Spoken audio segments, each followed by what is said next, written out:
Hey, it's Domain Dave, cheapwinefinder.com. Again, like always, with another podcast for a wine review we wrote up on the cheapwinefinder.com website. 3 times a week, we write one up, a value price wine, and 3 times a week, plug in the trusty microphone. And this time we've got a $11.99 Costco wine. It's the Kirkland signature, which is that's their wines. Russian River Pinot Noir 2023. We also did this wine in 2021. And one of the interesting things about this wine is they always use Russian River Valley grapes, but it seems like every year, almost every year, if not every year, they get a new winemaker. And so you can kind of follow this wine. It's always released around the time of the holidays, late October, early November. And you can get it every year, but it's going to be something different. This year, it's Alison Crowe. She's with Plata Partners, which is a big wine company that has 60 vineyards and makes 70 different wines. And plus, she has her own little boutique winery. I've got all the links to that in the website. The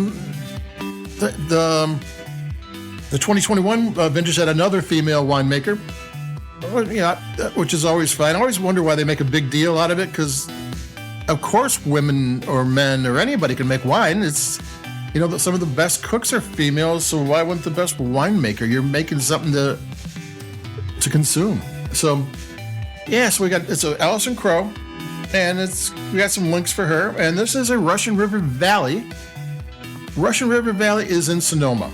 It's a river valley, ancient river valley, that used to run east-west or west-east. I'm not sure which way the river flows. And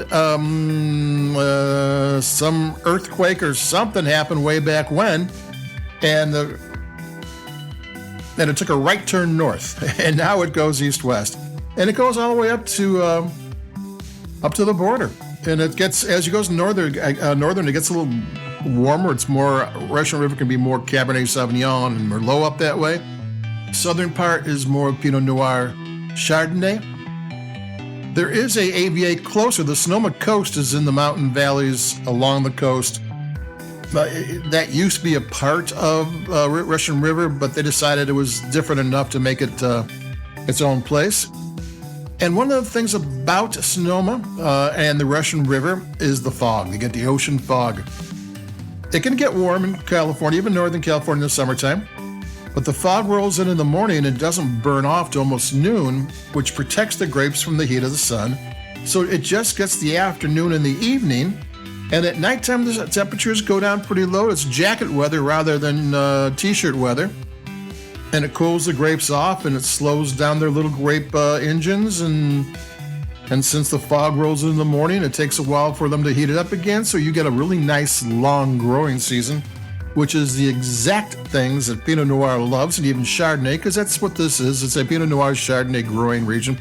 That's why Russian River is famous. So let's take a sip.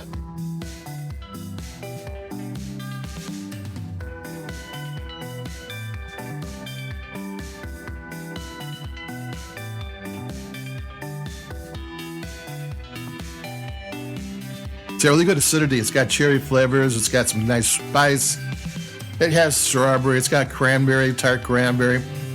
It's a little bit tart. It's a little bit chewy. The tannins are sweet, but you get a little chew on them, which isn't bad. I kind of like it when the structure kind of plays with you a little bit, plays with your palate a little bit. And it's really nice. It's a nice tasting wine, but it's 14.5 in the alcohol. So one of the things they always release it in time for the holidays, like you got the Thanksgiving meal. And yeah, turkey is kind of, I don't want to say bland, but it's not, full of flavor unless you do some crazy things to it. But you got all the side dishes, which can be over the top and really good and chewy and ooey gooey. And this has enough body to stand up to the yams and marshmallow thing and the ambrosia and all the other stuff and the whipped cream on top of the pumpkin pie. And though you probably wouldn't have this with pumpkin pie, you'd want something a little sweeter at that, but who am I to tell you what to do? I'm going to take another sip.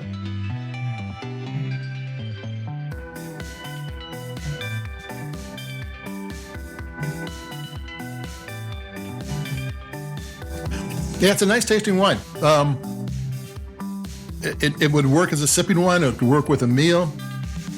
It doesn't have to just be for Thanksgiving, but Pinot Noir does work with Thanksgiving. It's got the harvest flavors.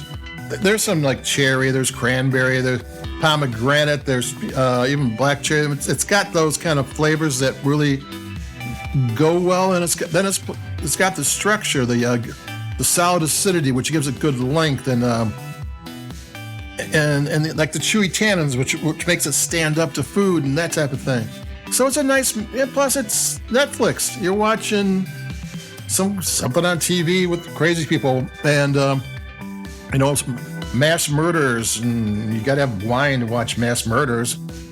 So what else? So this is a pretty good little wine. It has a different winemaker almost every year. I didn't go back. I couldn't find them because it's not a wine that's got tasting notes.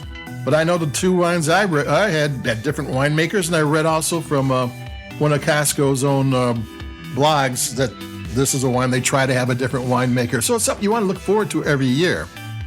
And it'll be different, and it'll kind of give you a good view of what Russian River is all about, because you got different people's take on the grapes. And I imagine the grapes I don't know if they're from the same place. They could be different, but it's still good. So adios, that's Domain Dave, cheapwinefighter.com. I've got another wine for Thanksgiving. It's a Santa Barbara Chardonnay coming up. It's a really nice one, but it's not expensive. So adios, keep it cheap. I'll be talking to you in a couple of days, so bye-bye.